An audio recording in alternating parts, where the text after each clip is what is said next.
Good evening, everyone, and welcome back to Eerie Hour. Tonight we are heading deep into the frozen wilderness of Canada's Yukon Territory, a place where the long winter darkness hides secrets that can shake even the toughest souls.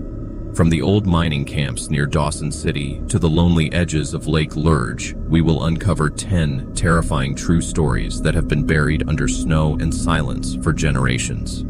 These are not simple ghost tales or rumors told around a fire.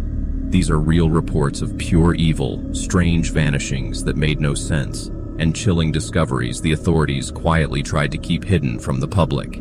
Each story comes from people who lived through moments so frightening that many of them still refuse to talk about it today. If you are new here, don't forget to subscribe to Eerie Hour for daily real horror stories that will leave you unsettled.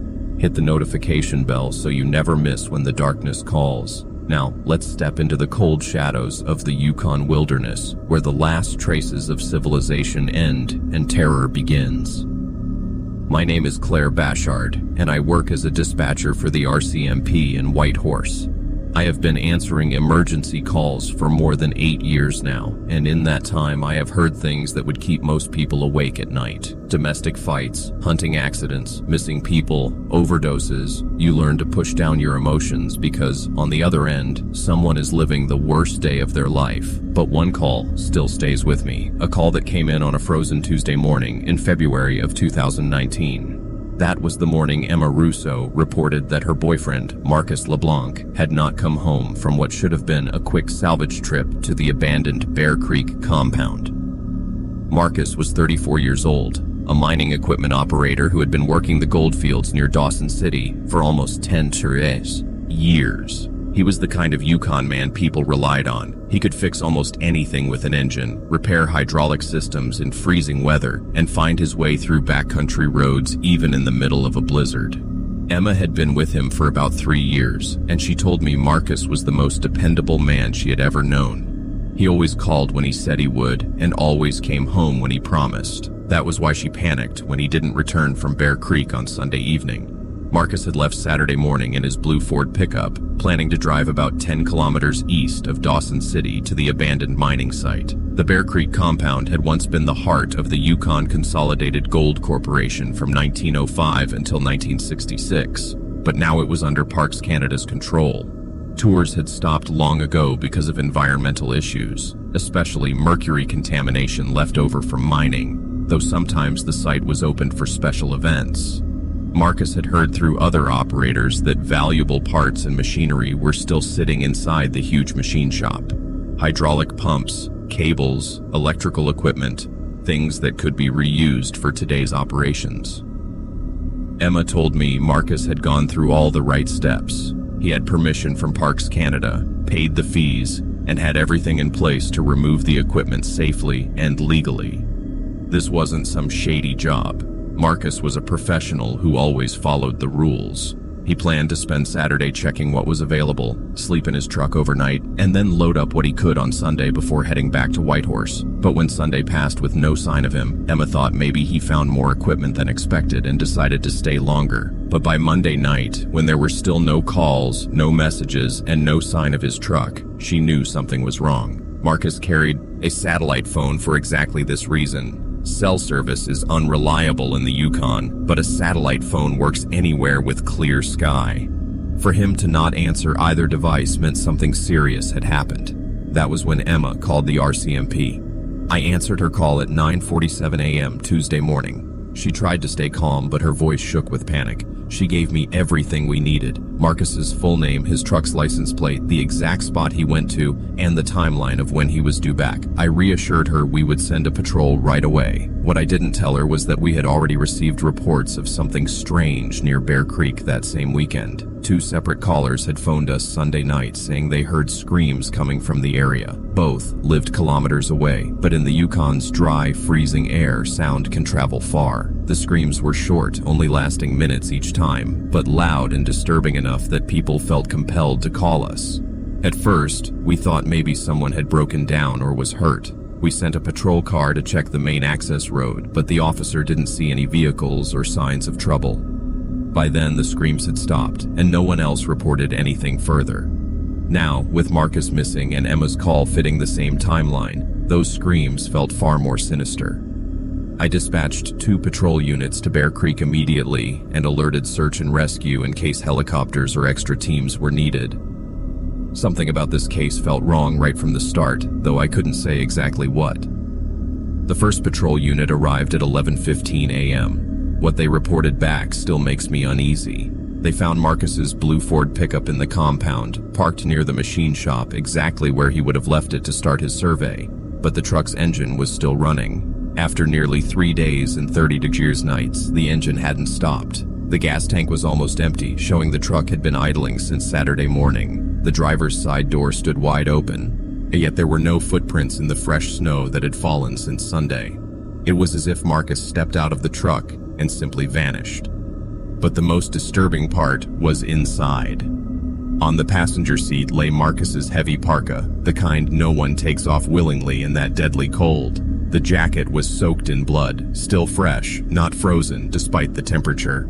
The fabric was ripped in several places, torn as though yanked off violently. Inside the truck, deep scratches marked the dashboard and door panels, like fingernails or claws had scraped them.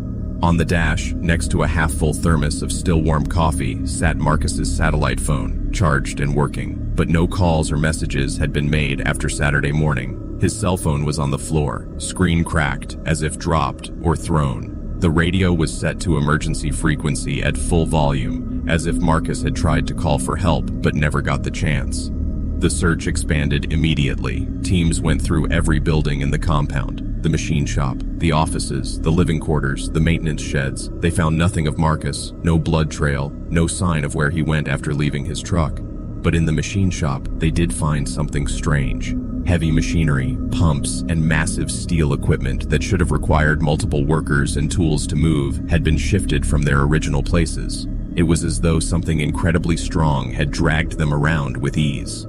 I stayed in contact with the search teams all day, keeping Emma and Marcus's family updated as more people gathered at our station in fear. By the afternoon, helicopters scanned the Klondike River Valley, ground teams tracked every possible trail, and cadaver dogs from Edmonton were brought in. The search lasted 6 long days with dozens of volunteers and professionals, but Marcus was never found. Nothing remained, except that blood-soaked jacket in his truck. The investigation is still open as a missing person case, but every single one of us involved knows something more sinister happened at Bear Creek that morning. The blood showed he was badly injured. The torn jacket and claw-like scratches suggested a violent struggle. Yet the total lack of footprints or tracks, paired with the impossibly heavy equipment being moved, pointed to something far beyond a normal crime. 3 months later, Emma received an official letter from Parks Canada telling her Bear Creek compound was permanently closed to the public. The reason given was environmental cleanup and safety, but we knew the real reason. Too many strange things had happened there for years. Equipment moved overnight, strange noises from empty buildings, and now Marcus's disappearance. Authorities decided no one else should go near that place. Even today, people say they still hear screams echoing from Bear Creek on silent winter nights. The cries only last minutes but travel far, sometimes described as Marcus himself calling for help.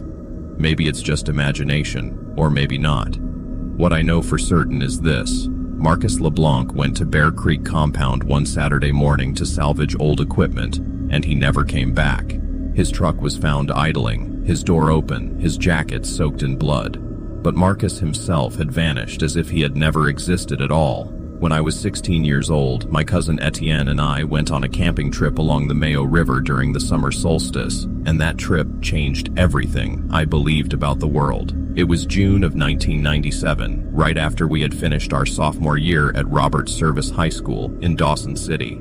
Our parents thought we needed a break from video games and television, so they arranged for us to spend a week outdoors at McIntyre Park, just outside the small town of Mayo.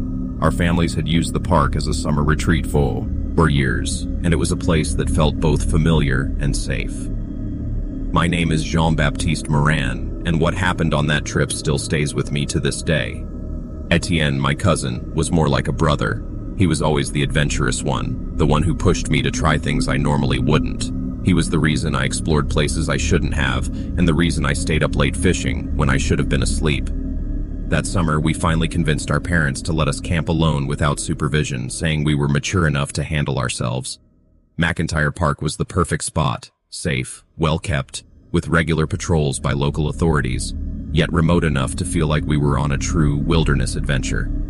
The Mayo River itself was beautiful, wide and clear, fed by the melting snow from the mountains and countless small creeks.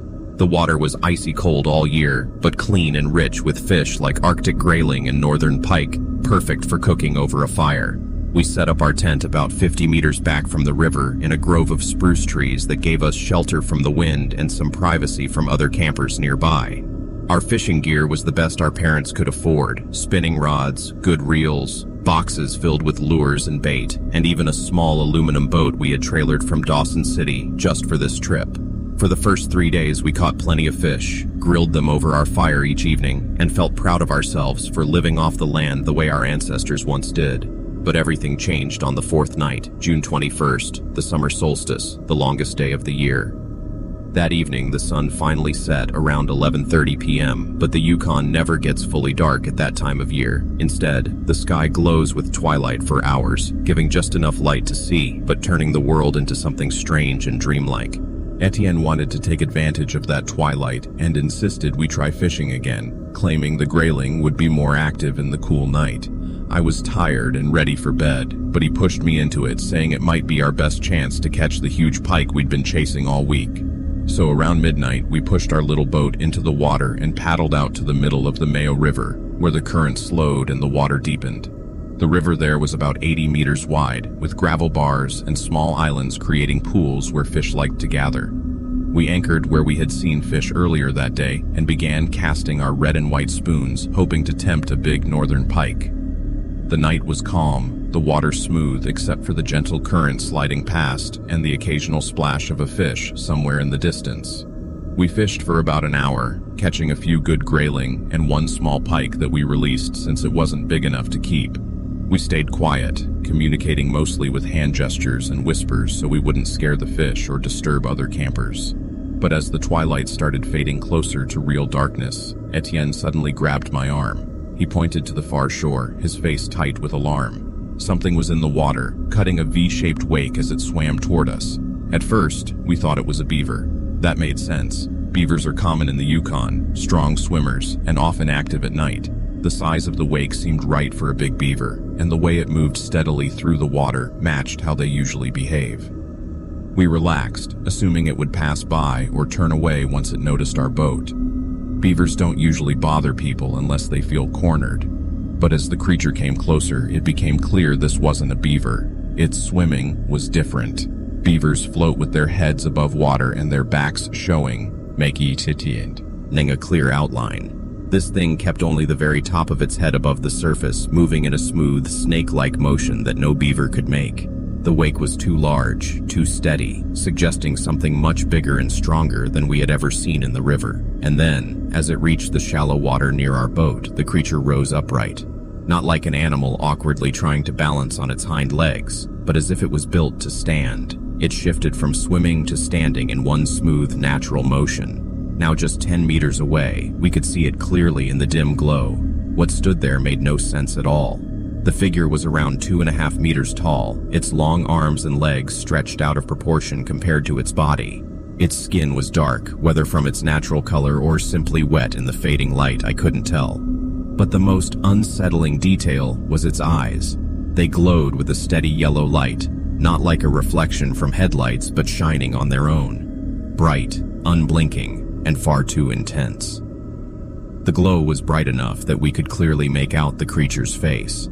It looked almost human, but not quite right, as if someone had tried to remember what a human face looked like and got the details just a little wrong. For several minutes, the creature stood in the water, completely still, staring at us with its glowing yellow eyes. Eden and I didn't move or speak.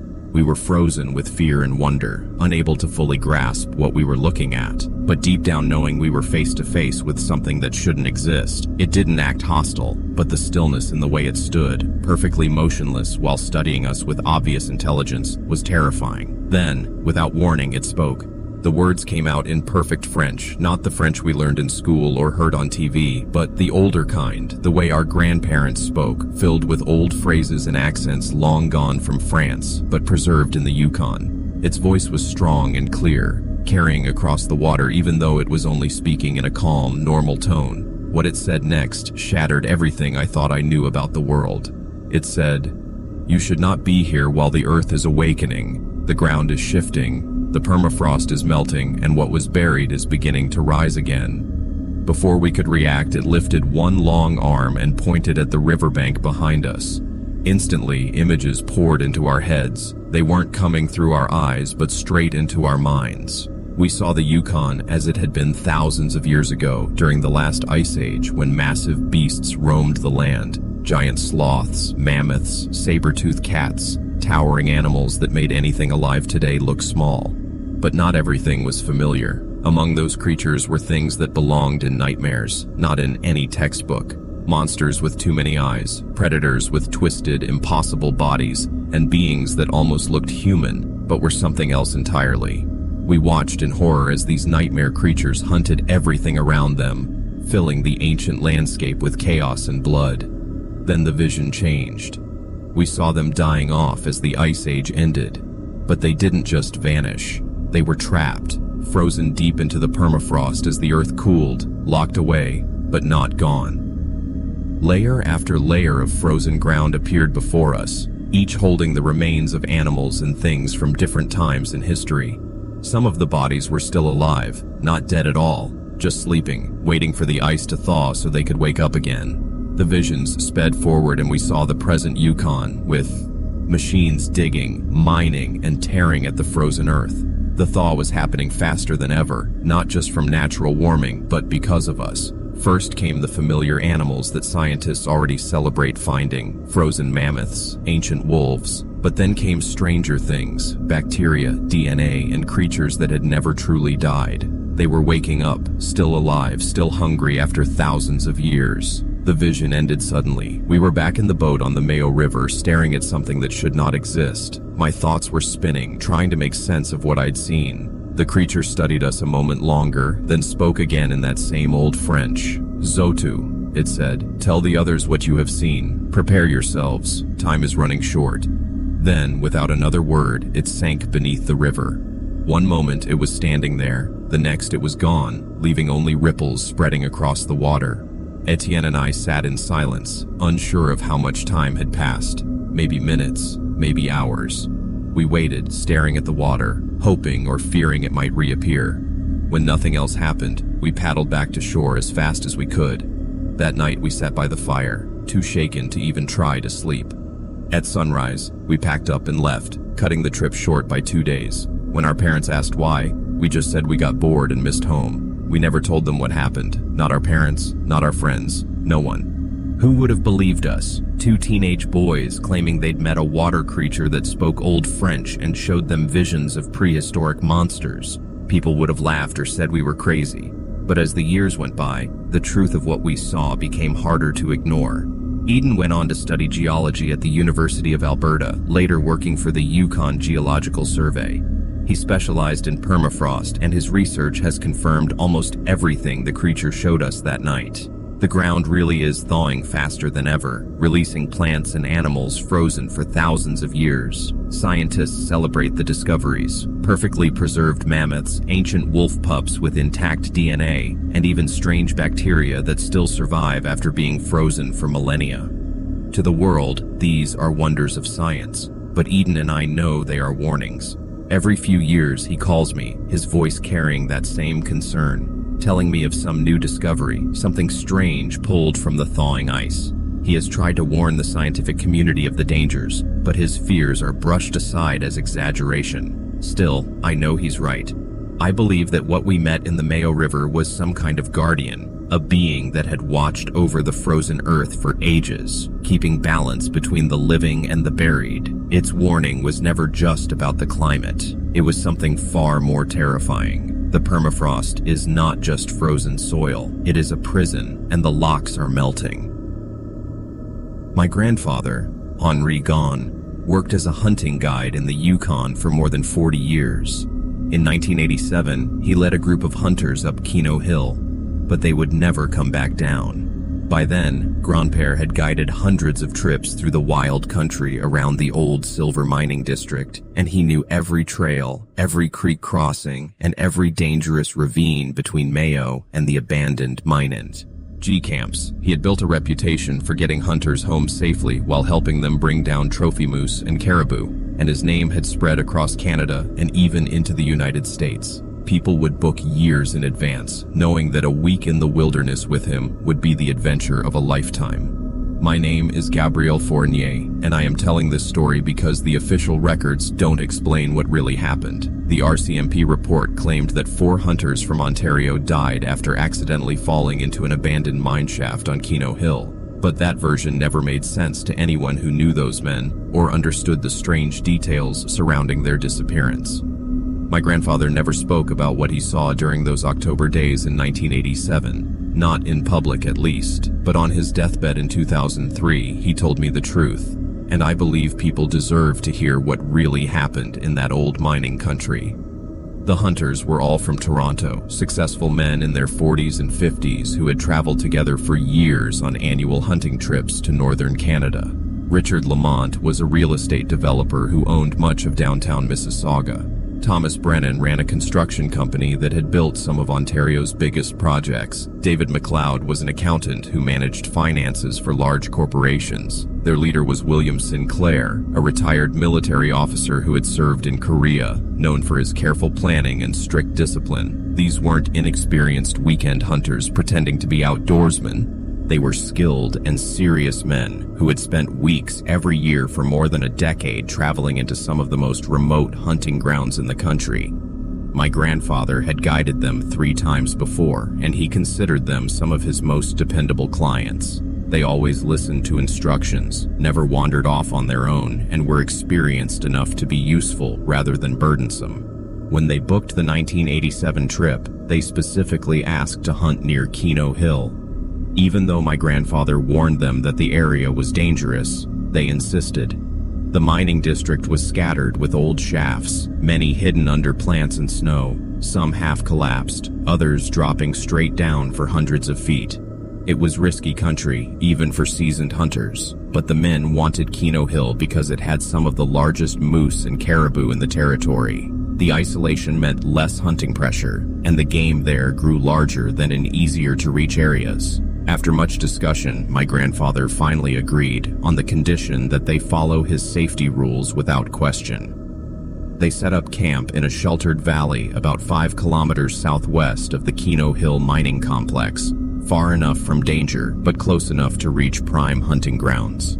The area had been quiet since United Keno Hill Mines shut down operations in 1989, but the land was still marked with its past. Rusting machinery, piles of waste rock, collapsing buildings, and the open mouths of mine shafts that had claimed lives before. For the first 2 days, everything went smoothly. The weather was cold but perfect for hunting, with light snow that made tracking easier. Spirits were high. On Tuesday, Brennan shot a massive bull moose with antlers that any hunter would envy. On Wednesday, McLeod brought down a huge caribou weighing over 400 pounds. By Thursday, they were confident this would be one of their best trips ever. That was the morning everything changed, and nothing after could be explained in any ordinary way. My grandfather woke to find that all 4 hunters were gone, not just away from camp, but vanished, with their tents exactly as they had left them the night before. Their sleeping bags were still warm. Their rifles leaned against the tent walls. Their heavy clothing still hung on lines, drying. Even their boots sat outside the tents. Somehow, in the middle of the night, all 4 men had walked off into the freezing wilderness in nothing but long underwear and socks. At first, my grandfather thought they had gone to the latrine area he had set about 50 meters from camp. He called for them, but no one answered. He searched carefully around camp and soon noticed tracks in the snow, 4 sets of footprints heading away together. The size and shape matched the hunters, but something was wrong. The men had walked barefoot through the snow in sub-zero cold, yet the tracks showed no signs of hesitation or struggle, no sign of pain or stumbling. Instead, the footprints were steady, as if they felt no cold at all.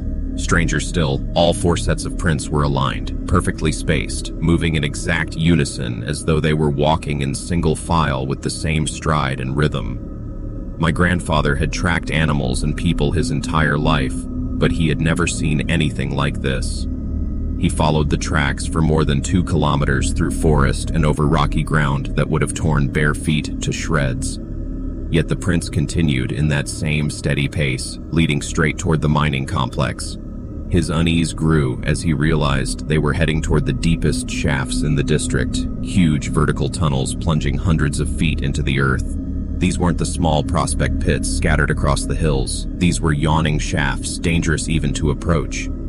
Finally, he caught sight of them. Richard, Thomas, David, and William were standing around the mouth of the Ladu shaft, one of the deepest holes in all of Kino Hill.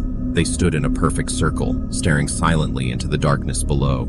They did not move. Their legs were blue with cold, frost clung to their hair and skin, and yet they showed no sign of discomfort. When my grandfather called their names, none of them turned. None gave any sign they had heard him at all. He stepped closer, uncertain, a deep dread rising inside him. What he was looking at, he later told me, had no place in the natural world. As he walked closer, he noticed something strange about the men. Their eyes were wide open, yet completely blank, staring past the mine shaft as though they were watching something far away that only they could see.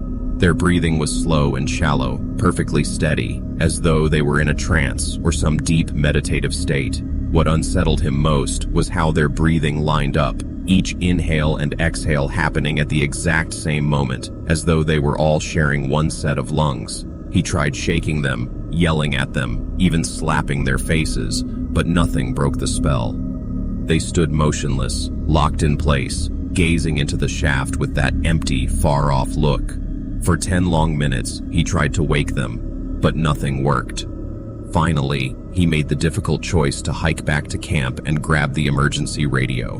He knew the hunters couldn't last long in that condition, not in the freezing cold, and whatever was happening to them was far beyond anything he could handle alone. The trek back to camp and the call to the RCMP took nearly 2 hours. He explained everything as clearly as he could, though he realized how absurd it sounded. 4 men in their underwear, standing around a mine shaft perfectly still, like puppets.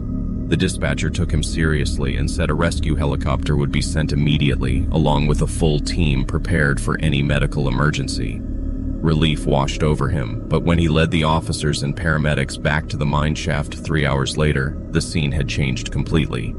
The hunters were no longer standing at the edge. They were at the bottom, over 300 feet down, their bodies broken from the fall. The rescue crews worked 2 full days with special equipment to recover them. The official report concluded the men had fallen by accident, maybe while peering too close into the opening. But Grandpa never believed that, and neither do I. Men don't all slip and fall at the exact same moment. They don't march barefoot for 2 kilometers through snow just to stare into a shaft, unless something is pulling them there. The RCMP investigators did the best they could, but they only looked for explanations that fit within normal human experience. They weren't willing to face the possibility that this was something else entirely, something beyond logic. In the years afterward, Grandpa quietly researched the Kino Hill mining district. He focused on accidents, strange disappearances, and anything unusual that had happened during the years of active mining. What he uncovered was unsettling. The same kind of stories appeared again and again, workers leaving their posts in the middle of a shift, later discovered at the bottom of shafts, whole crews gone overnight, leaving tools behind, miners who swore they heard voices rising from the depths, voices speaking in strange languages they shouldn't have been able to understand, yet somehow did. The companies buried these stories, bribing people, or simply never reporting them at all. Deaths and vanishings were bad for business. And unexplained ones were worse. Easier to mark missing men as quitters than admit something in Kino Hill was hunting them. Grandpa estimated that at least 50 people died in similar ways over 70 years. When he told me all of this in 2003, I started digging too. What I've found convinces me that whatever claimed those 4 hunters in 1987 is still there. It still calls people, still draws them like moths to flame, forcing them to walk barefoot in the snow to the shafts. Even today, modern mining operations whisper of workers who vanish. Security footage has shown men walking with that same eerie, synchronized pace toward the old mines, just like Grandpa described. The companies don't advertise it, but the information is out there if you know how to search. I believe something lives deep inside those shafts, something unearthed when miners first cracked into its hidden chambers where it had slept for ages. It feeds on people, controlling their minds and dragging them to their deaths. The hunters from Ontario were just the latest in a line of victims stretching back more than a century. After 1987, Grandpa refused to guide hunters in the Keno Hill area ever again. The rest of his career was spent warning others to stay far away from the mines. Most listened, but not all.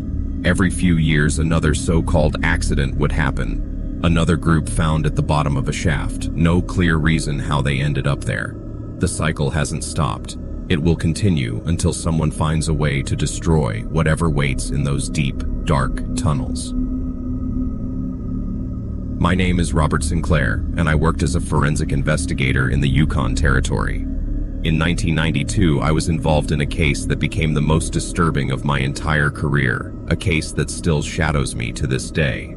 It began as a string of routine missing persons reports linked to mining sites around Whitehorse, but what it uncovered was a kind of darkness I had never imagined in more than 2 decades in law enforcement. Some cases you eventually file away and move past. This one never left me. It changed everything I believed about people and the evil that can hide behind the most ordinary of faces. Between the summer and fall of 1992, 6 transient workers disappeared around Whitehorse without a trace. At first, no one paid much attention. These men were seasonal workers, drifters moving from one camp to another. They had no real addresses, no families nearby to notice when they failed to return. Disappearances in that industry were common. Men quit all the time, walking away from dangerous, low-paying jobs in search of something better. The first case came in June. A 28-year-old equipment operator from Quebec named Marcel Dupé didn't show up for work. His boss assumed he had left for another job, which wasn't unusual. 2 weeks later, when his last paycheck remained unclaimed, people started to wonder. The mining company mailed it to an old Vancouver address, but Marcel hadn't lived there in over a year. He was simply gone. In July, another man vanished. André Lavoie, a 34-year-old mechanic from New Brunswick. He'd been steady, hardworking, even considered reliable compared to others. When he didn't turn up for his Monday shift, his boss figured he was hungover. But when he failed to appear all week and no one could reach him at his boarding house, concern grew.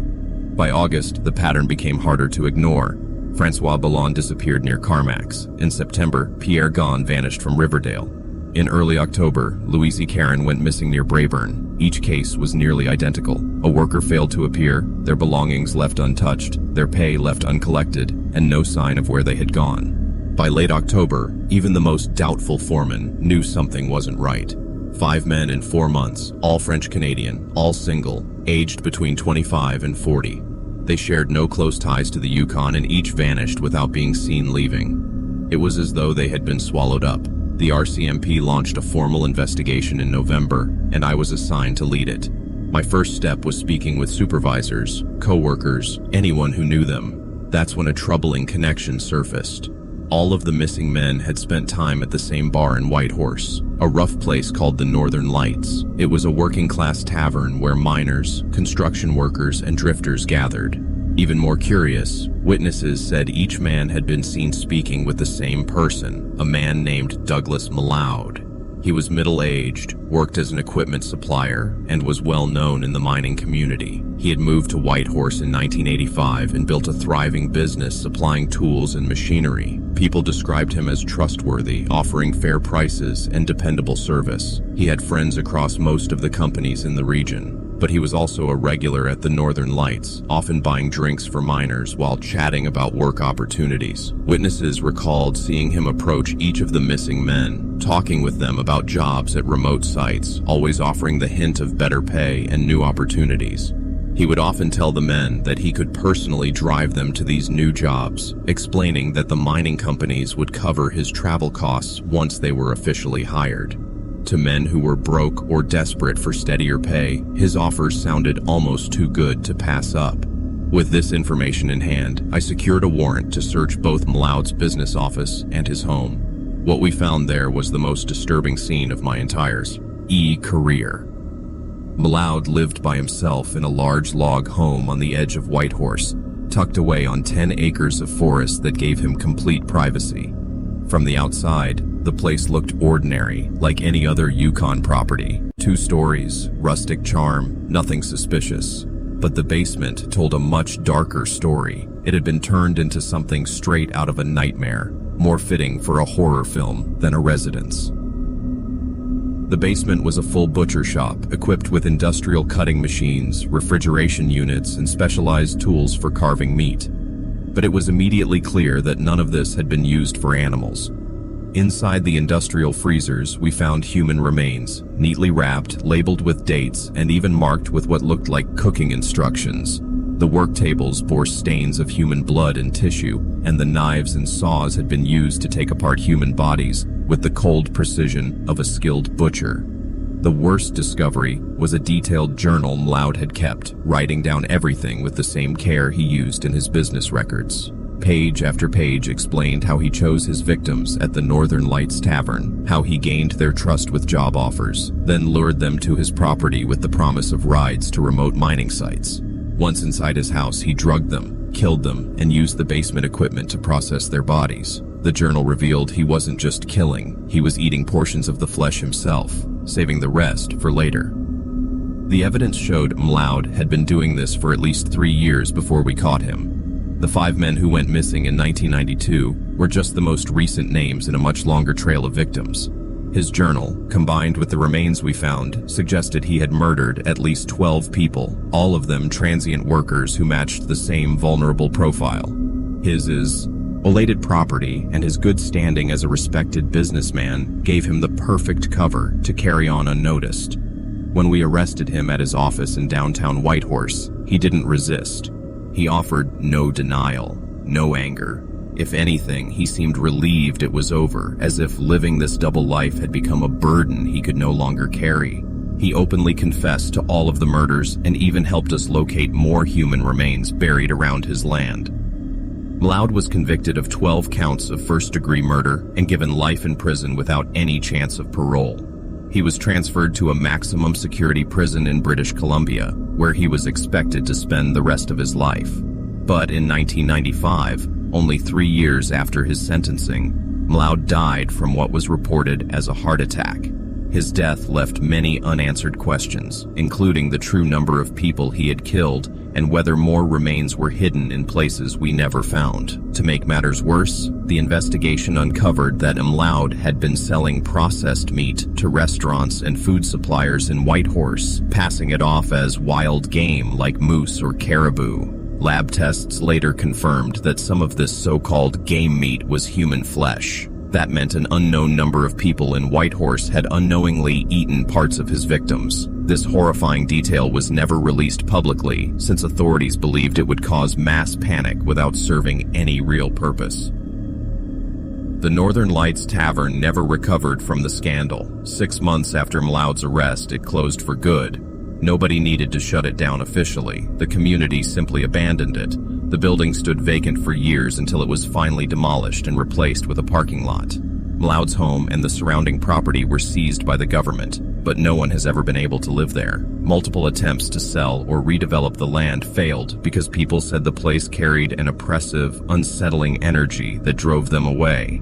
Even today, the property remains abandoned. The Mlaud case is still raw, remembered as the darkest and most unsettling criminal investigation in the Yukon's history. The sheer organization of the murders, the cannibalism, and the fact he operated undetected for so long forced law enforcement to rethink everything they knew about violent crime in small, isolated towns.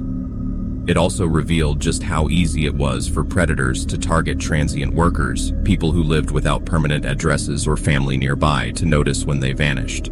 They were the perfect victims for someone who knew how to exploit their isolation. Even now, decades later, I still receive calls from investigators across Canada who face similar disappearances involving seasonal workers. The Mlaud case set the groundwork for new methods of tracking and investigating missing transient laborers, methods still in use today.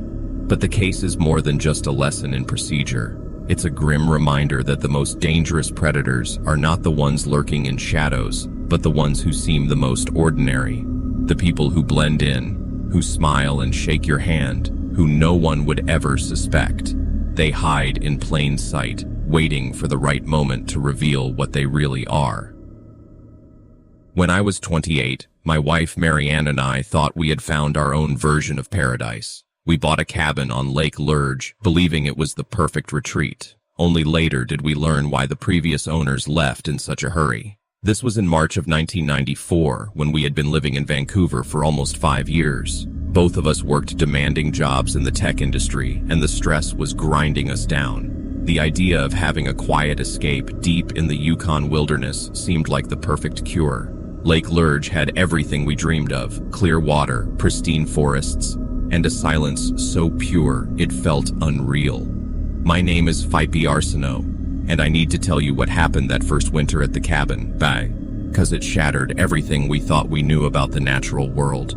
But the following night, December 24th, the lights returned. This time they were brighter, more active, and moving in organized shapes beneath the ice. Triangles, squares, even more complex designs that appeared and dissolved in fluid motions. It was too precise to be random. Something intelligent was at work. The most unsettling moment came when the lights began forming patterns that resembled letters and numbers, as though trying to speak with us. On Christmas morning, Marianne made a chilling discovery. The patterns were etched into the ice above the lake.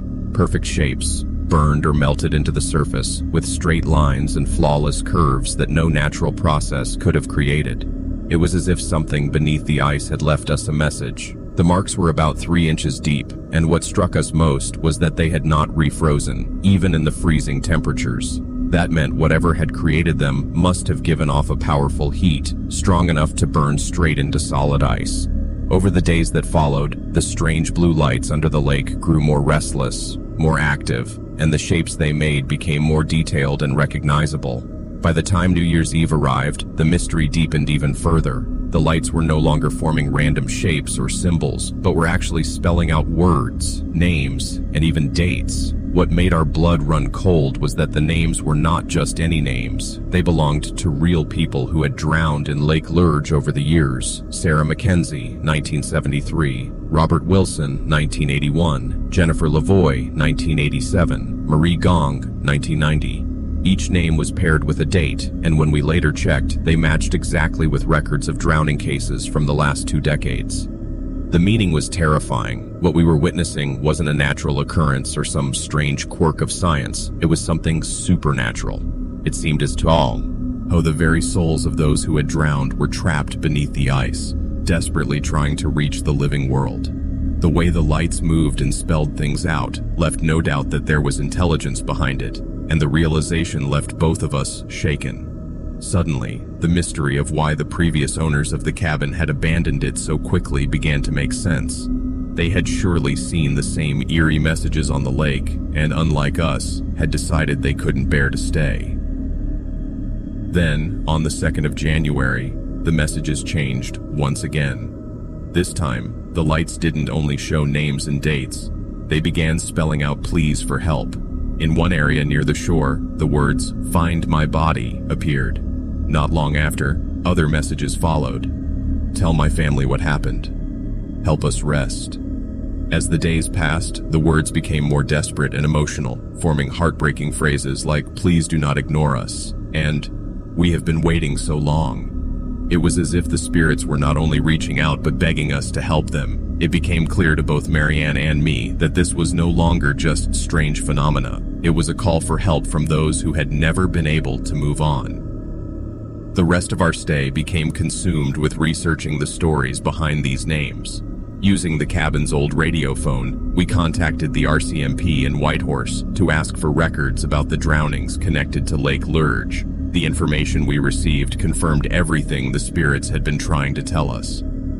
In the past 20 years, 5 people had drowned in the lake. Only 2 of their bodies had ever been recovered.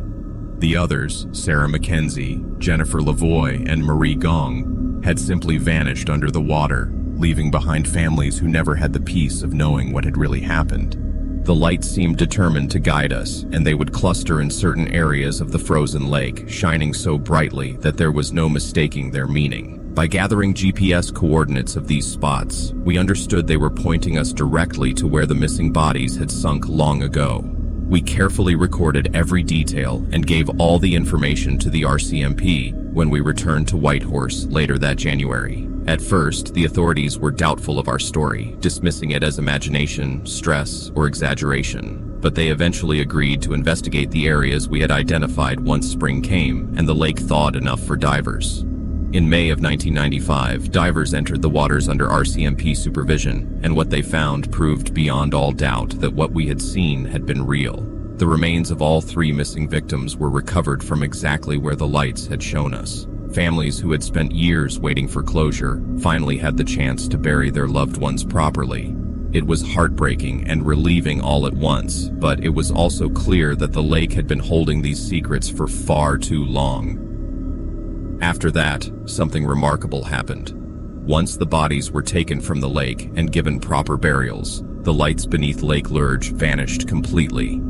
The strange glow that had haunted the ice every night was gone, and the lake returned to its natural stillness, no different from the countless other remote lakes spread across the Yukon. Marianne and I visited several times that summer, but there were never any more signs of the lights. It seemed the spirits had finally found the peace they had been waiting for. By the fall of 1995, we made the decision to sell the cabin. Not because we were frightened by what had happened, but because it felt like our role there was finished. We had been chosen for reasons we may never understand, called to help those souls find rest and to bring answers to families who had waited decades.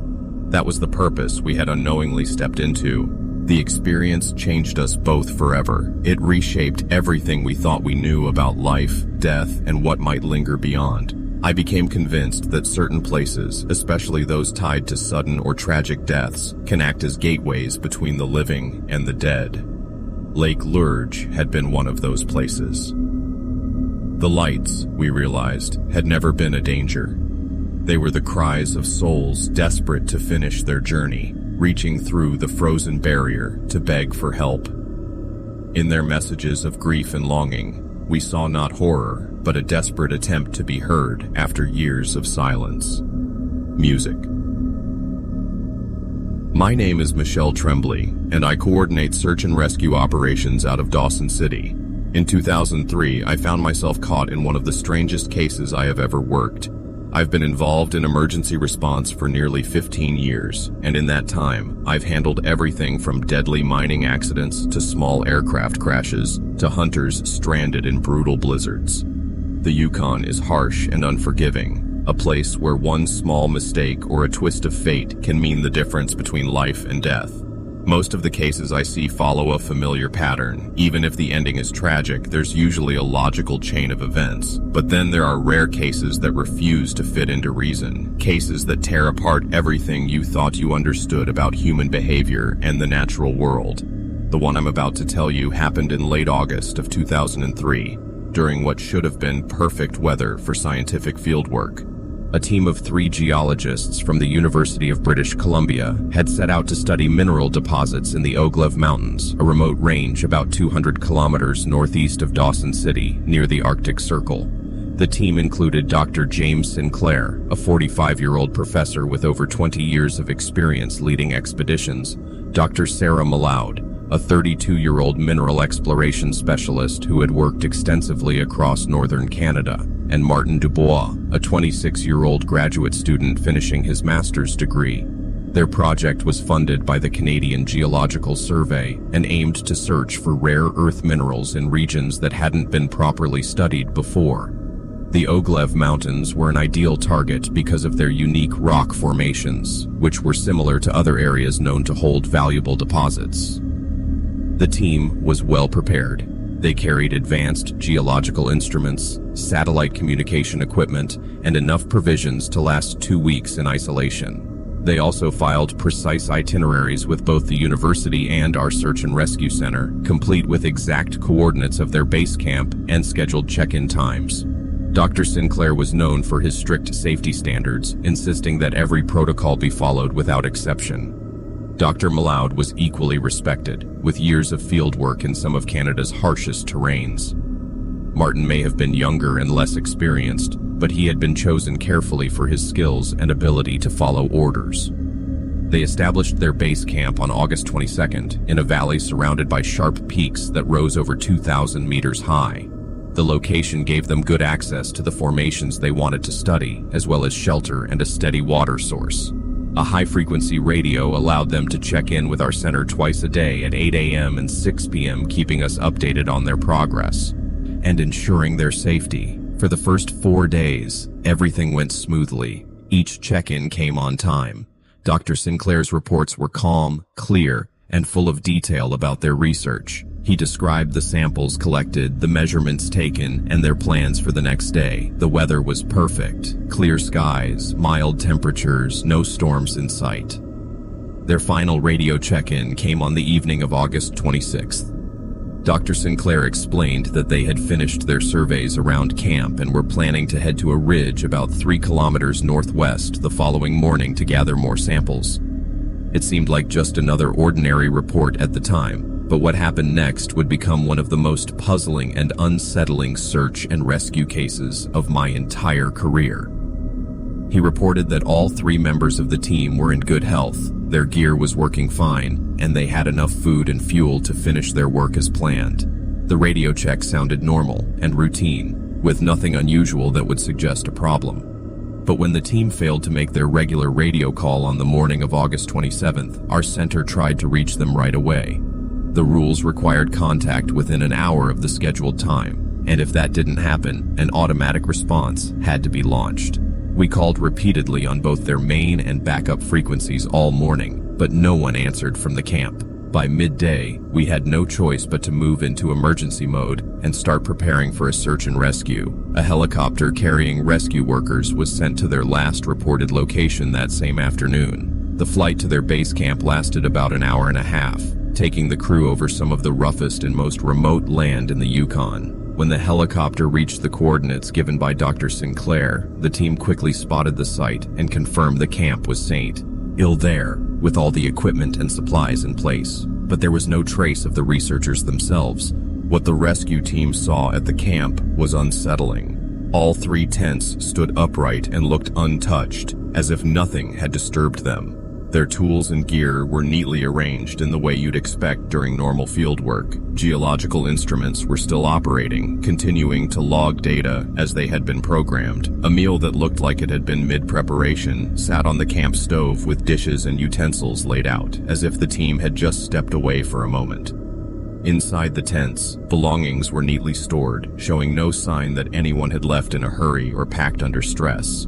Sleeping bags were spread open, looking as if they had been recently used. Clothes were hung outside on makeshift lines to dry.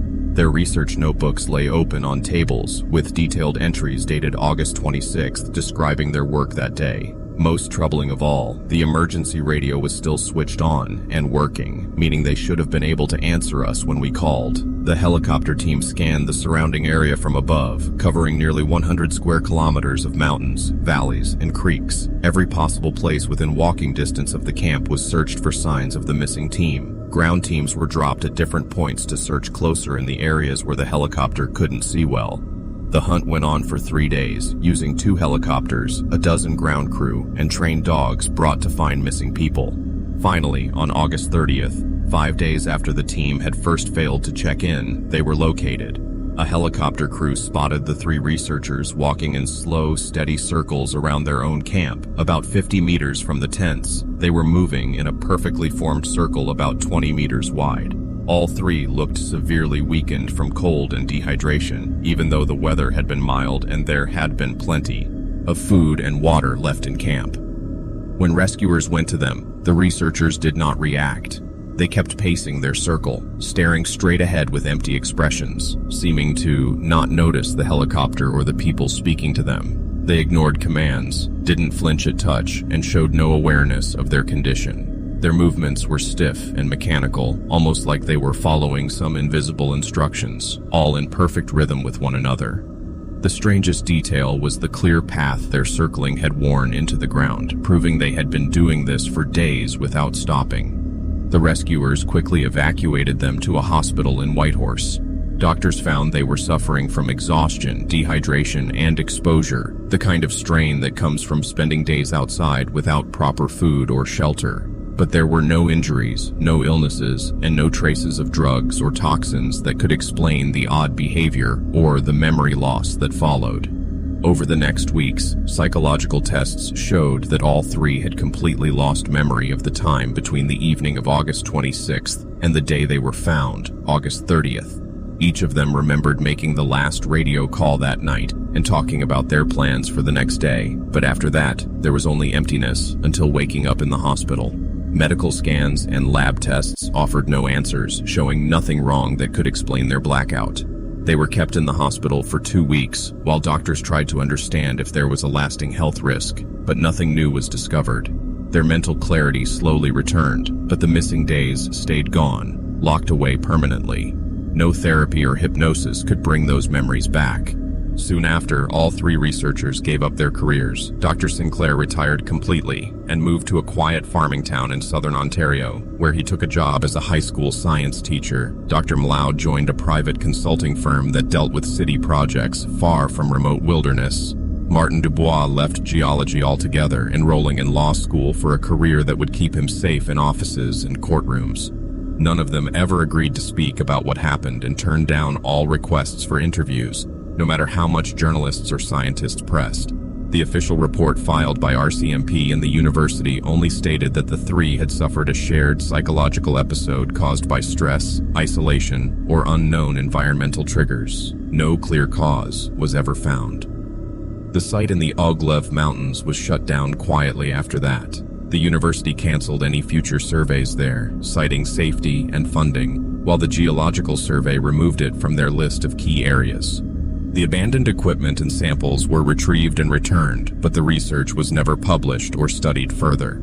To this day, the event remains one of the strangest unsolved cases our center has faced. 3 skilled, experienced researchers vanished from their work site, left everything behind untouched, and were later found in a state no one could explain. No normal reason has ever been discovered for why they disappeared, why they circled endlessly around their camp, or why their memories were wiped clean. I believe that something in those mountains affected them in ways that medicine and science still cannot explain. Whether it was some rare environmental force, an unknown energy, or something beyond what we understand, it caused an event that defied normal human limits. The fact that all 3 abandoned their work forever and refused to set foot in wilderness again shows that, deep down, they knew what happened was real, even if their minds could not recall it. At 19, I was working night shifts at a small gas station in Carmax. It was a quiet job, until one night a man walked in covered in blood, saying he had been attacked by a hitchhiker. My name is Jean-Paul Dubois, and I need to tell you what happened in the summer of 1998, because it led to one of the darkest criminal cases ever seen in the Yukon. At that time, I was just a kid saving for college, working nights at the only gas station in a town of 500 along the Yukon River. Most nights were uneventful, the most excitement being a lost tourist or a trucker stopping for coffee. But that quiet ended the night Thomas Brennan stumbled in, and everything changed. He had taken her to a lonely spot where he attacked and killed her, then buried her body before driving straight to the gas station to make it look like he was the victim. His whole story about a hitchhiker was made up to explain the cuts and bruises he had given himself, so it seemed more believable. It was his way of turning police attention toward a man who didn't even exist, hoping that the search for this fake suspect would buy him enough time to slip away before Sarah's body was found, or before anyone thought to connect him to her disappearance. When he finally confessed, investigators learned that Brennan's past was darker than anyone guessed. He had already been looked into for other crimes against women in Ontario, where several young women had gone missing, but no charges ever stuck because there wasn't enough evidence. Each time police started looking his way, he simply moved on. First to British Columbia in 1995, then again to the Yukon in 1997, always one step ahead of serious suspicion. Thomas Brennan was later convicted of first-degree murder for killing Sarah Nacho and sentenced to life in prison with no chance of parole for 25 years. During the trial, there were hints and suggestions that he might have had something to do with other women who vanished along the Alaska Highway, but investigators never had enough proof to charge him with those cases. He remains locked away in a federal penitentiary in British Columbia, where he will likely stay for the rest of his life. The small town of Carmax, where Sarah lived, was left devastated by her death. Violent crimes were nearly unheard of in the area, and Sarah had been someone well loved by the community. Her murder exposed how vulnerable young Aboriginal women were in isolated places, where trust and kindness could be twisted by someone looking to take advantage. For me, it was the first time I realized just how dangerous it is when evil hides behind a normal face. Brennan had seemed like just another customer, a man who had stumbled into trouble and needed help. The truth, that he was a cold killer who had just taken an innocent life, was something I never could have guessed. That night left me far more cautious about people and made me aware of how easily someone's story can be nothing but a mask. Even today, more than 25 years later, I can't drive through Carmax without thinking about it. The old gas station where I worked has long been torn down and replaced, but I still see Brennan in my mind, walking through those doors, pretending to be a victim when he was actually hiding the darkest of crimes. Sarah's death was a tragedy that should never have happened, and the way her killer used lies to mislead police only added to the pain her family and community had to bear. Her case is proof that sometimes the most dangerous people are the ones who act the most harmless, and that real evil can wear the full face of a victim. Music. My name is Daniel Roy, and I have been a bush pilot flying across nearly every corner of the Yukon. But there is one valley I will never cross again after what I saw there in 1999. I have spent more than 25 years in the air, flying people and supplies to mining camps, research sites, and far-off communities in the Yukon and the Northwest Territories. I've flown through storms, over endless stretches of wilderness, and beneath the glow of the northern lights. But nothing, not weather, not wildlife, not even the isolation of the north, prepared me for what I stumbled into that October afternoon when I chose a shortcut through a valley in the Richardson Mountains. I have always thought of myself as a practical man, someone who cares about safety and doesn't buy into ghost stories or strange tales. In the north, you can't afford to believe in nonsense. You prepare, you focus, and you trust your plane. But after that day, I couldn't explain away what I saw, no matter how hard I tried. It was October 15th, 1999. I was on what should have been an easy supply run from Whitehorse to a mining camp near Eagle Plains, close to the Northwest Territories border. I was flying a Twin Otter, a sturdy aircraft built for the north, carrying mail, supplies, and 2 new workers heading out for their shifts. The weather was perfect, clear skies, calm winds, and my planned route was one I had flown dozens of times before without incident. A little over 2 hours into the flight, as we crossed the Richardson Mountains at about 8,000 feet, I spotted a valley cutting neatly in the direction we needed to go. From the air, it looked wide, clear, and open, an easy shortcut that could shave 15 minutes off the flight and save precious fuel. My charts showed nothing unusual about it, no warnings, no restrictions. It seemed safe, just another valley among many. I told the PA, "Sengers," we would change course and descended lower, lining the plane up with the valley floor below. As soon as we entered, things began to feel off. My radio started filling with static, something I hadn't dealt with the entire flight. At first, I brushed it off, assuming the surrounding mountains were blocking signals, which isn't uncommon. But then, looking down at the ground, I saw something I still can't explain. There were people running. Dozens of them, scattering across the valley floor in the same direction, as if they were fleeing from something unseen. From up in the cockpit, I could make out what they wore, and it wasn't modern jackets or boots. It looked like clothing from another time entirely.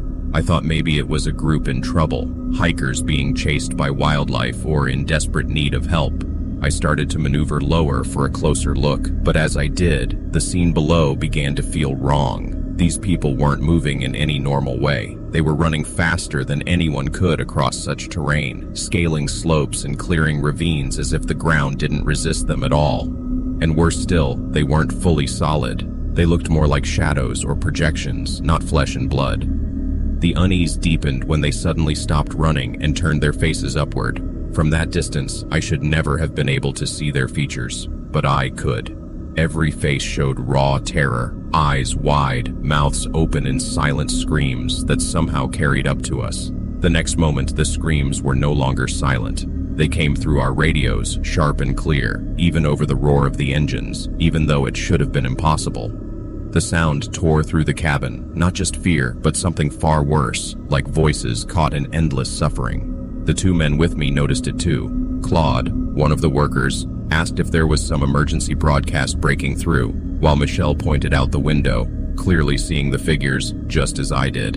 It was no longer just me. Whatever we were experiencing was real enough for all three of us, and then the plane began to fail. Instruments started to swing wildly, showing engine readings that didn't make sense. The controls grew heavy and slow to respond, like something invisible was pressing against the plane. Worst of all, the altimeter showed us dropping fast, and I could feel it. We were sinking toward the valley floor despite my fight to keep us level. Outside, the figures below had stopped running altogether. They stood still, every one of them, arms reaching upward, faces turned toward us with that same look of desperation, as if they were calling us down to join them. As we kept dropping lower, I could make out their faces in chilling detail, and what I saw left no doubt that these were not living people. Their faces were twisted with injuries that no human could survive. Some looked as though they had been cut or struck by weapons, while others showed burns or crushing wounds that would have been instantly fatal. Their skin had the dull gray tone of bodies long dead, yet their eyes were alive, wide open, aware, and burning with a desperate hunger that I felt deep inside. I couldn't explain it in words, but I knew they wanted us. They wanted us to be pulled into their fate, to share whatever horror had trapped them in that valley. Fear tightened in my chest as I realized we were seconds from disaster. I quickly ran through emergency procedures, forcing the engines back to full power, fighting the sluggish controls with everything I had, and turning us sharply to get out of the valley. I didn't care about fuel or the extra time it would take, I just needed us out of there. The instant we cleared the ridge, it all stopped. The interference vanished, the engines steadied, and the screaming cut off as if a switch had been flipped. The valley was behind us, and suddenly the world was normal again. We reached the mining camp without further trouble, but the cabin was silent for the rest of the flight. None of us dared to say aloud what we had just seen. When I filed the flight report later, I left out every strange detail. Who would believe it? Worse, what if writing it down put my license or reputation at risk? Still, the questions burned in my mind. In the days that followed, I dug through records, searching for anything that could explain what had happened. What I found was deeply unsettling and gave me a possible, though horrifying, context. Old government archives and oral histories pointed to something that had taken place in that very valley nearly 2 centuries earlier. The details were unclear, but they told of a massacre between rival indigenous groups. One group had sought refuge there during a terrible blizzard, but their enemies tracked them, trapping them in the valley's steep walls. The storm and the terrain left them with no escape. Over several days, they were hunted down and killed in brutal fashion. Witnesses of the time claimed the victims' screams echoed through the valley walls for days, amplifying their cries in a way that made the air itself carry their agony.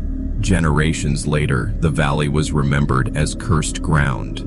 Hunters refused to enter, travelers went the long way around, and no one tried to live there. That explained why, when I first looked down, the place had seemed untouched, because for nearly 200 years it had been avoided completely. I have never returned to that valley. I've even altered my flight routes so I don't pass over it, and though I never give full details, I've told other pilots quietly to stay clear. They've always accepted my warning without pushing for reasons. The experience changed me. It forced me to see the land in a way I never had before. Now, when planning flights, I pay closer attention to the stories tied to the land, especially those told by the indigenous people who know it best. Their oral traditions carry warnings, and I've learned to respect them far more than I once did. My 2 passengers never forgot it either. Both men left the Yukon for good, moving south. Years later, I ran into Claude at a conference in Calgary, and he admitted that the incident had haunted him so badly he left bush flying behind forever. He said the nightmares never stopped, especially the faces and screams of those figures. Hearing him speak, I realized just how deeply it scarred us all. For me, the valley proved something I had only wondered about before, that some places hold on to the echoes of violent deaths, carrying the energy of suffering like a scar etched into the earth itself. What we saw that day were not spirits in the usual sense, but something more permanent, memories frozen into the land, replaying their end over and over. I still work as a bush pilot, but that valley stays with me. It is proof that the past doesn't always stay buried, and that the cries of the dead can still be heard by the living. The Screaming Valley is a place I will never enter again, a reminder that certain shortcuts come at a price far too high, no matter how much time or fuel they might save. My grandfather, Jacques Fournier, was part of a work crew that uncovered something unbelievable in the permafrost near Old Crow back in 1978. He had spent more than 30 years in construction and excavation across the Yukon and thought he had seen everything the frozen ground could reveal. He had cut through endless miles of ice and rock, built roads, airstrips, and buildings, and along the way unearthed ancient bones, the remains of mammoths, even whole Ice Age creatures perfectly frozen as though they had died only yesterday. But the discovery he made during the building of a new community center in Old Crow was unlike anything he had ever faced. It was so strange, in fact, that it shattered what he thought he knew about the natural world. My name is André Lavoie, and I am telling this story now because my grandfather made me swear on his deathbed to reveal the truth of what really happened. The government classified the discovery, silenced everyone involved, and buried the records. But some truths are too powerful to stay hidden, truths that may even change what we believe about life itself. Old Crow is a small Gwich'in settlement in the northern Yukon, nearly 800 kilometers north of Whitehorse and far above the Arctic Circle. Back in 1978, only about 300 people lived there, most in houses built during the government's push in the 1960s to modernize living conditions for indigenous families. The community center was planned as a large building for gatherings, recreation, and as an emergency shelter against the brutal winters when temperatures regularly plunged below 40 degrees. My grandfather was the foreman in charge of the crew responsible for digging the foundation.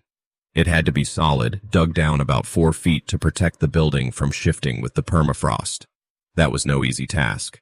The soil was frozen hard as stone for hundreds of feet down, and breaking through it required special equipment, steam thawers, jackhammers, and heavy machines just to cut a few inches at a time. The work began in late June, during the brief Arctic summer, when the topsoil softened enough to dig. Even then, below 2 feet, the ground was solid ice. Progress was slow but steady until July 15th, when the crew hit something strange. Instead of the usual frozen soil, they struck a 6-inch layer of ice so clear it looked like glass. At first, my grandfather assumed it was just ground ice, which isn't so usual in permafrost zones. But this was different. The layer stretched across the entire site, perfectly uniform, and inside it were odd shapes, what looked like air bubbles. When the crew began melting through with steam thawers, those bubbles turned out to be something else entirely. Inside the ice were human bodies, perfectly preserved, as if frozen yesterday rather than thousands of years ago. One after another, the crew uncovered them. 7 in total. 3 men, 2 women, an adolescent of about 14, and a child no older than 8. They weren't skeletons. They were whole, skin intact, hair in place, features frozen in time. Their skin had a bluish-gray tone, but otherwise they looked untouched by decay. Their clothing was made from animal hides and furs, but the style was unlike anything my grandfather recognized, even compared to the oldest known examples of indigenous garments. Some appeared to be resting, while others looked like they had been caught mid-movement, as if frozen in the middle of living their lives. The sight shook the entire crew. My grandfather did what the law demanded and alerted the government. Within 2 days, officials from the RCMP, the Territorial Archaeological Service, and the Department of Indian Affairs descended on Old Crow. The bodies were carefully removed, studied, and taken away. Samples were tested, and the results stunned everyone involved. The remains were over 10,000 years old, dating back to a time when the land and climate were completely different. What happened next was what convinced Grandpere that he had witnessed something far beyond scientific understanding of life and death. When the bodies were being removed from the ice and readied for transport to laboratories in Whitehorse and Edmonton, strange signs began to appear. At first, it was tiny movements, so faint they seemed like tricks of the eyes, small changes in facial expressions, and even what looked like shallow breathing that came and went so slowly it was hard to notice. At first, the archaeologists and officials waved it off, saying the workers were just tired and imagining things in the dim Arctic light. But as the ice melted more and the air around them warmed, those faint movements grew stronger and impossible to dismiss. Eyelids that had been sealed shut for thousands of years began to twitch and then open, revealing eyes that reacted to the light above. The chests of the frozen people began to rise and fall in clear, steady breaths. The most unnerving moment was when some of them made noises, broken sounds that were not random but carried the rhythm of speech in a tongue no one there could recognize. The oldest-looking man, clearly the leader of the group, was the first to truly wake. His eyes opened fully, and he looked around as though trying to understand where he was. His movements were weak, shaky, like someone recovering from a long illness, but still deliberate. He even tried to sit up. Government officials quickly tried to talk to him, but his replies came in a strange language that sounded partly like old indigenous dialects, though no one could place it. It was clear he was trying to ask questions, maybe even plead for something. Over the next few hours, all 7 of the frozen people began to revive in their own ways. They looked terrified and lost, clinging to one another, especially the children, and whispering to each other in same language. They reacted with confusion and fear to the sight of modern clothes, machinery, and English words, as if everything around them was some kind of nightmare. Doctors who examined them found faint heartbeats and weak breathing, vital signs that fit people recovering from extreme hypothermia. But their revival did not last. The moment they were exposed fully to normal temperatures, their bodies began to fail. Their skin changed color, darkening as decay seemed to race across them. Their breathing faltered, and their hearts became erratic. Within just 12 hours of being pulled from the ice, every one of them was dead, their bodies crumbling and rotting in ways no one could explain, as if the years they had skipped suddenly caught up all at once. The sight was so disturbing that the government immediately classified the entire event. Everyone present was forced to sign secrecy papers and warned of legal punishment if they spoke of it. The bodies were taken away to hidden facilities, and the construction site was sealed off. The community center project was canceled under the excuse of budget problems, though the real reason was to keep the permafrost there untouched forever. Workers were threatened to forget what they had seen. The land itself was later labeled culturally sensitive and locked away from any future development. Even so, Grandpere could not let go of what he had seen. Quietly, he began researching on his own, searching through old records of the region, geological surveys, and studies of permafrost. What he uncovered gave him chills. The Old Crow area had gone through sudden climate shifts in the past, with temperatures dropping so quickly that whole groups of people could have been frozen where they stood. The permafrost there also had rare minerals that seemed to preserve flesh, holding things between life and death. Grandpere became convinced that these 7 were ancient people caught in one of those events. They had been sealed inside a rare ice layer that kept their bodies suspended for thousands of years. When they were freed, their bodies briefly restarted life, but the fragile balance was broken once they met normal air. Their return was short, and death came rushing back to claim them. The discovery shook him so deeply that he avoided deep excavation jobs for the rest of his career. He believed there were probably more of these frozen people buried across the Arctic, in Canada, Alaska, and Russia, waiting to be uncovered as climate change thawed more ice. He also feared that the government would hide any future finds just like they had hidden this one, keeping the world from the truth. He felt strongly that these discoveries might hold answers about preserving life, about survival itself, and even possible medical secrets that could change how we understand disease and death. When he told me this story during his final illness in 2003, he made me swear to one day share it. He wanted the world to know that what he and his crew found in the permafrost was real, even if the government claimed it had never happened. He died believing he had witnessed something extraordinary. something that proved the border between life and death is not as firm as most believe. The Seviet and people of Old Crow lived again, if only for a few hours, after being frozen for thousands of years. Their short revival revealed that human consciousness and the spark of life could last much longer than anyone thought possible. Officially, it never took place, but Grandpa's story deserves to be told.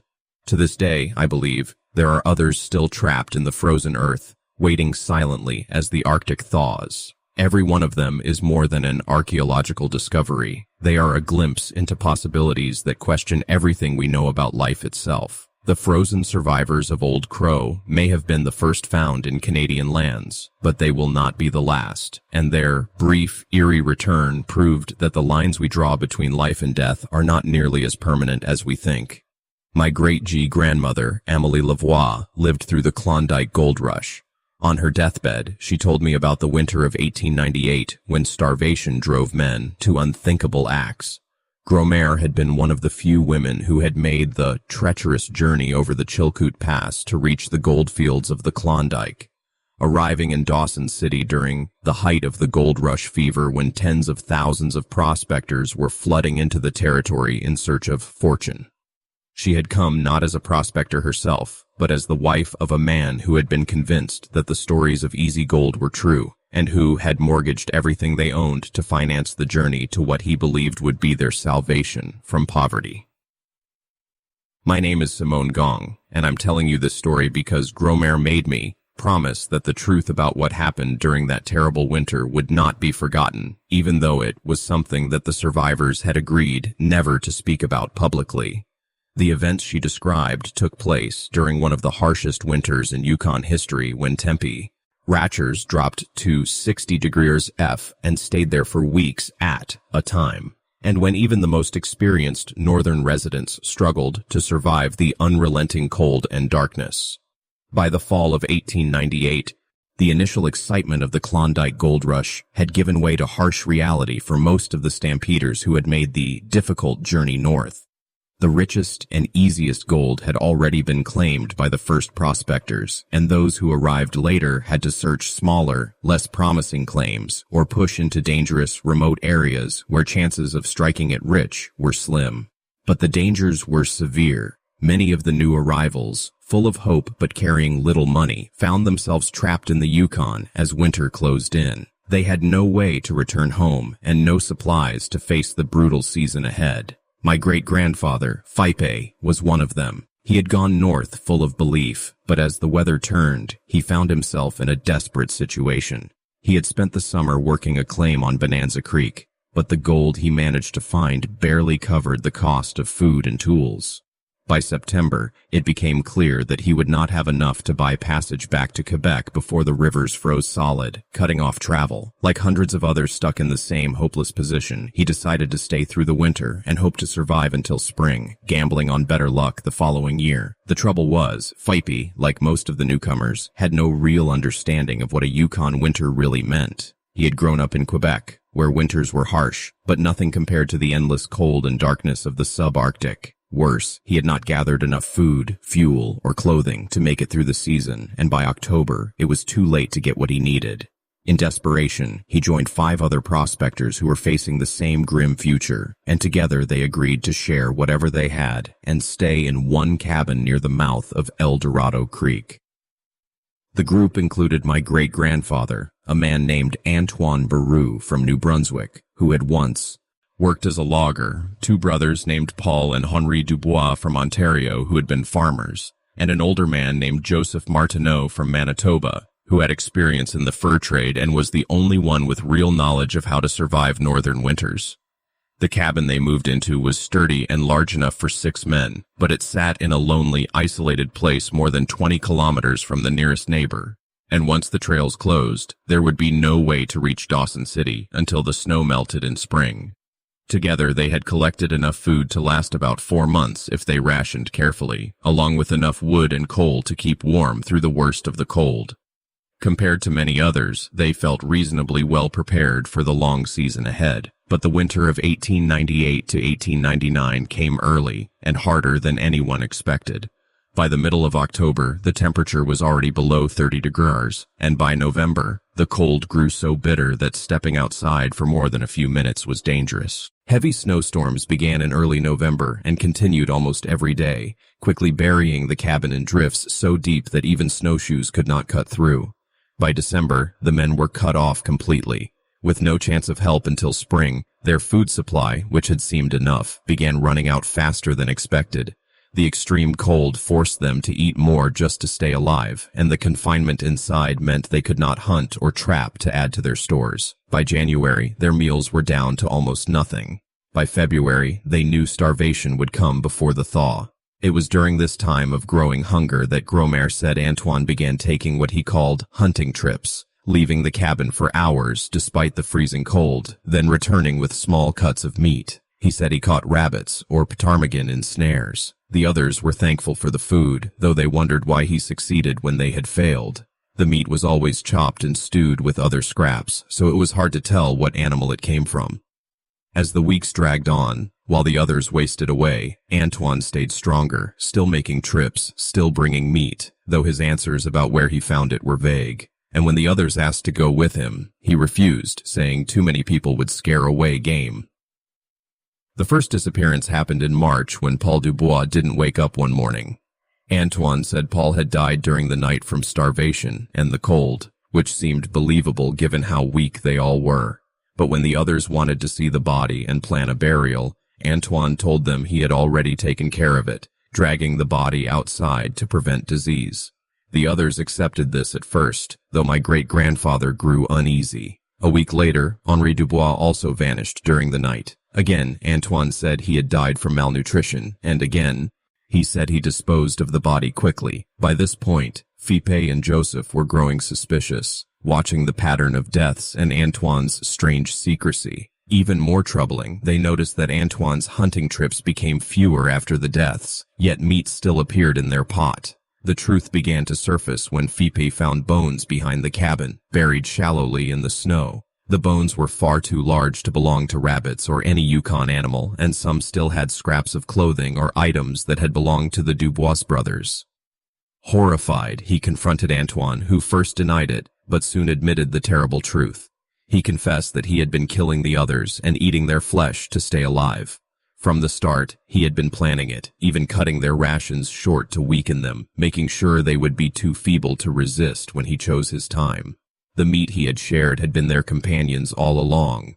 My great-grandfather and Joseph realized, with sickening horror, that they had been eating human flesh without knowing it. The discovery nearly broke them. Both men were devout Catholics, and cannibalism was one of the gravest sins they could imagine. The thought of having consumed their friends was unbearable, but worse was knowing Antoine was still plotting and would soon turn on them. Their only chance was to escape, though the cold outside was still deadly. Temperatures dropped to 50 degrees at night, and they had little clothing or gear for travel. Still, they knew if they stayed, they would die at Antoine's hands. One night, while he slept, they gathered what little they could carry and slipped into the dark wilderness.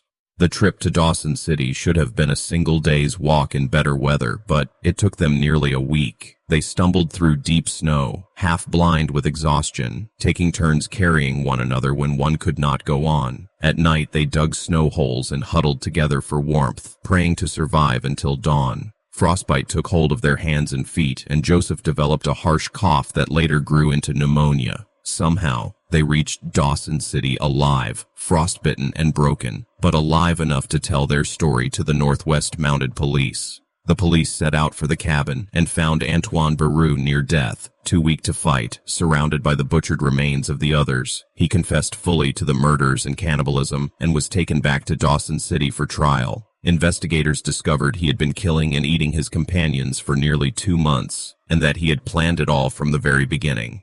Antoine was convicted of multiple murders in 1899, but he died in custody before his sentence was carried out. The case made headlines across North America, but Yukon officials quietly pushed to limit the story, fearing that tales of cannibalism would scare people away from the gold fields. Official records were sealed and never released to historians. My great-grandfather never truly recovered. The frostbite left him disabled, and the memory of having eaten human flesh haunted him for the rest of his life. He and Gromar left the Yukon as soon as he could travel, returning to Quebec where they lived in isolation, rarely speaking of what happened. Gromar said Fipe often woke screaming from nightmares of that cabin, and he never ate meat again, living mostly on bread, vegetables, and milk until he died more than 30 years later.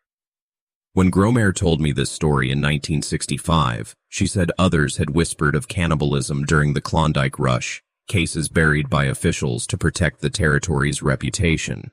She believed many men had resorted to it in the worst winters, and some, like Antoine, had even killed for it. The harshness of the gold rush stripped away civilization's thin mask, turning desperate men into monsters. The story of Antoine Beru and the winter of 1898 is proof that hunger and cold can drive people into darkness beyond imagination.